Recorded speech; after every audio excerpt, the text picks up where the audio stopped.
എമർജൻസിയായ സിറ്റുവേഷനിൽ നമുക്ക് പ്രാർത്ഥിക്കുവാൻ സാധിക്കുന്ന ഏറ്റവും ശക്തമായ ഒരു പ്രാർത്ഥനയാണ്.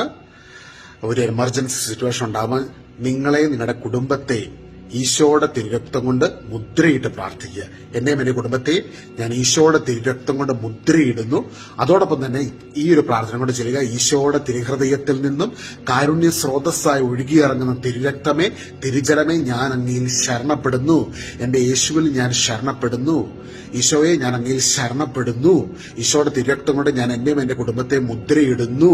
ഇങ്ങനെ സാധിക്കുന്നിടത്തോളം നമുക്ക് പ്രാർത്ഥിക്കുവാൻ സാധിക്കുമെങ്കിൽ വലിയൊരു അഭിഷേകം നമ്മളെ പൊതിഞ്ഞു പിടിക്കുന്ന നമുക്ക് അനുഭവിക്കാനിടയായിത്തീരും. എമർജൻസി ഉള്ള സിറ്റുവേഷന്, ചില ക്രൈസിസ് ടൈംസിലൊക്കെ പെട്ടെന്ന് നമ്മുടെ മനസ്സിലോട്ട് ഈ പ്രാർത്ഥന ഈശോയുടെ തിരുരക്തത്തിൽ മുദ്രയിട്ടുകൊണ്ട് ഈശോയുടെ തിരുഹൃദയത്തിൽ നിന്ന് ഒഴുകിയിറങ്ങുന്ന കാരുണ്യ സ്രോതസ്സായി ഒഴുകിയിറങ്ങുന്ന തിരുരക്തമേ, തിരുജലമേ, ഞാൻ അങ്ങ് ശരണപ്പെടുന്നു എന്ന് പറയുമ്പോൾ കർത്താവിന്റെ കരുണയുടെ വലിയൊരു അഭിഷേകം നമ്മളെ ആവരണം ചെയ്യുന്നത് നമുക്ക് അനുഭവിക്കാനിടയായിത്തീരും. ആമേൻ.